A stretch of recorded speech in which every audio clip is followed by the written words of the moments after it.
welcome to this special conversation on CNBC TV 18 as we talk to the newest banker in town, Dr. Rajiv Lall, who continues to be Executive Chairman of IDFC at this point in time, but very soon will be carrying the title of CEO, IDFC Bank.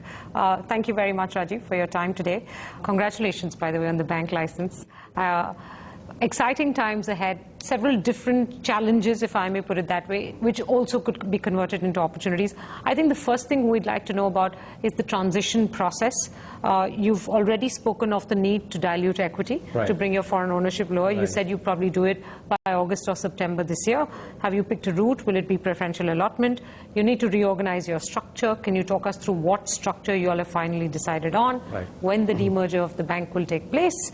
And then I'll continue with the other questions in a bit. So there are two types of things. So we have 18 months in which to launch the bank, which means that by October 2015, we must have launched. And in these 15 months, we have to take care of two parallel tracks. We're proceeding on two parallel tracks. One is regulatory and compliance focused, and the other one is just pure business strategy, operations, and such like. On the regulatory and compliance front, there are several conditions that we have to meet in order to meet the RBI stipulations.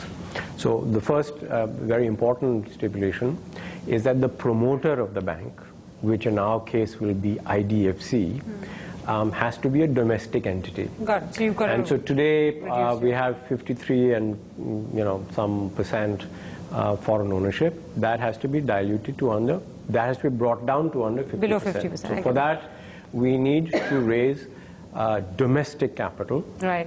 Most likely it'll have through a follow-on offering, an FPO. So that's what you're doing, because in previous conversations with the media, in previous conversations you've also indicated that at some point you were looking at a preferential allotment or something like that. You've discarded that. So we can expect an FPO from IDFC between now and August, September this year roughly, right? Yep. Okay, so that's the first question you asked. How are you going to reorganize your structure? On the structure, so it's a little complicated. Break it down into little bits. This is what will happen. I get it. IDFC today is a listed entity. It has the balance sheet business, which is under a regulatory dispensation called an infrastructure finance company. Underneath IDFC, the infrastructure finance company, we have three main subsidiaries. The first subsidiary is the IDFC Mutual Fund, which is a public markets asset management platform, 9th largest in the country. Second one is IDFC Alternatives, which is a private markets asset management platform. And the third is our niche investment bank, is our investment bank. These are the three subsidiaries. So what will happen as we transition to the bank is that IDFC, the parent, will remain listed, but our balance sheet business will very substantially get transferred to the bank. So IDFC will create a new company, which is the IDFC Bank, and all, for the sake of simplicity, let's say all our loan assets will transfer to the bank. So IDFC then becomes a shell. It becomes basically a holding company. Underneath IDFC, and in between the four subsidiaries now, the three existing subsidiaries and the bank, there will be an intermediate holding company. That's the non-operating finance holding company, NBFC. Once we are done with the restructuring, it will be a three-level structure. IDFC parent, which is listed, an NBFC that sits underneath a holding company, and underneath that, four subsidiaries, including the bank, and the bank will be listed day one. Okay, so it's a reorganization of the structure such that if you are today a shareholder of IDFC, once the restructuring is done, you will, in all likelihood, for every share that you own in IDFC, be given one share in the bank. So you'll have a proportionate stake in the bank. Exactly. When do you expect the demerger, scheme of demerger, however you're going to do it? So that's a court-assisted process. Have you started working on it? Yeah, we've started working on it. So we must first do the, the dilution. then we have to create one more entity. So just to add to your complexity, there will be a fifth subsidiary underneath the NBFC. Doing what? And that will be the IDF NBFC, the Infrastructure Debt Fund NBFC. Okay. So what will happen is that actually some share of our existing infrastructure assets that are eligible for the IDFC NBFC will not go to the bank, but will go to the IDFC. Why? IDF NBFC. Why? Because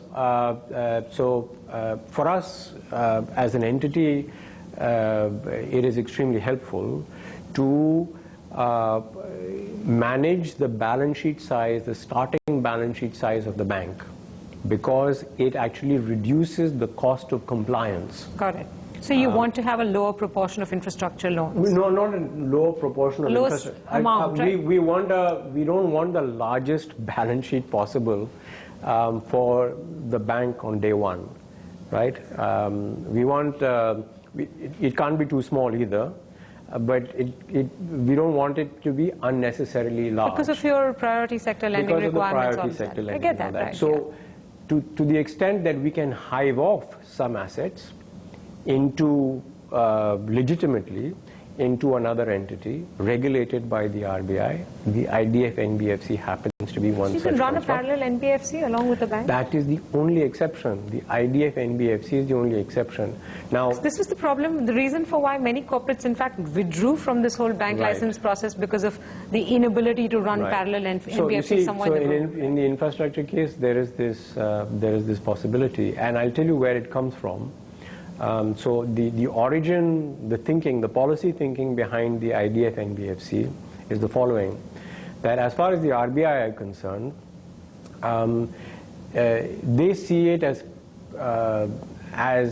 from a risk perspective somewhat problematic that the bulk of infrastructure lending in the economy has been actually done by the banks, right?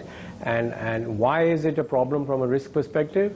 It's a problem, so asset quality we'll leave aside, but actually the other technical reason is ALM mismatches. So the theory is that banks should do the financing of the construction of the infrastructure assets. Once these assets start generating cash, then they move into bond markets. So the theory behind the IDF NBFC is actually an intermediate receptacle in the absence of bond markets that can... They're allowing you this special dispensation